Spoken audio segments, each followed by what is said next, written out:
ನೀವು ಮುಸ್ಲಿಂ ಧರ್ಮದವರು ಒತ್ತಾಯಕ್ಕೆ ಮಣದು ಯಾರು ನಿಮಗೆ ಹೇಳಿದ್ದು, ನಿಮಗೆ ಅದಕ್ಕೆ ಹೇಳಿದ್ದು, ನಿಮಗೆ ನಿಮಗೆ ಪ್ರಣಾಳಿಕೆಯಲ್ಲಿ ಆಯ್ತು ಭರವಸೆ. ಹಂಗಾರೆ ಓಟ್ ಹೆಂಗೆ ಪುಕ್ಷಟೆ ಬರ್ತದ? ಭರವಸೆ ಮೇಲೆ ತಾನೇ ಬರೋದು.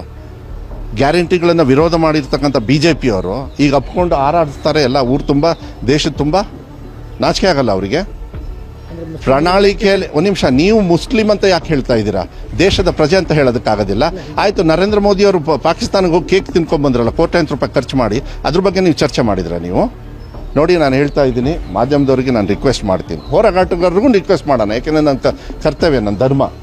ಮಕ್ಕಳ ವಿದ್ಯಾಭ್ಯಾಸಕ್ಕೆ ಅವ್ರಿಗೆ ಅನುಕೂಲ ಆಗೋ ರೀತಿಯಲ್ಲಿ ಯಾವುದೇ ಥರ ಭ್ರಾತೃತ್ವ ಅಂತ ಹೇಳಿ ಯಾಕೆ ಹೇಳ್ತೀರಾ? ಪ್ರೀತಿ ವಿಶ್ವಾಸ ಪಕ್ಷಾತೀತವಾಗಿ, ಜಾತ್ಯತೀತವಾಗಿ ಬರೀ ಭಾಷಣಕ್ಕೆ ಮಾತ್ರ ಇರೋದ? ಯಾಕಂದ್ರೆ ಅನುಷ್ಠಾನ ಮಾಡ್ತಕ್ಕಂಥದ್ದು ಒಂದು ಪ್ರಜಾಪ್ರಭುತ್ವದಲ್ಲಿ ಆಯ್ಕೆ ಆಗಿರ್ತಕ್ಕಂಥ ಒಂದು ಸರ್ಕಾರದ ಕರ್ತವ್ಯ ಹೌದು ಅಲ್ಲೋ? ಅದನ್ನು ನಾನು ಮಾಡ್ಕೊಂಡು ಬಂದಿದ್ದೀನಿ. ನನಗೆ ಭಾಳ ಹೆಮ್ಮೆ ಇದೆ. ಯಾರ್ಯಾರು ಇದನ್ನು ದ್ವೇಷ ಮಾಡ್ತಾ ಇದ್ದೀರಿ, ಅದು ನೀವು ನರೇಂದ್ರ ಮೋದಿಯವ್ರ ವಿರುದ್ಧನೇ ಅಂತ ಹೇಳಿ ಅಂದ್ಕೊಳ್ಳಿ. ಮಕ್ಕಳ ಒಂದು ಭವಿಷ್ಯಕ್ಕೆ ನೀವು ಕೈ ಹಾಕ್ತಾ ಇದ್ದೀರಾ, ಕೈ ಹಾಕಬೇಡಿ ಅಂತೇಳಿ ನಮ್ಮ ಮನವಿಯನ್ನು ಮಾಡಲಿಕ್ಕೆ ಇಷ್ಟಪಡ್ತೀನಿ.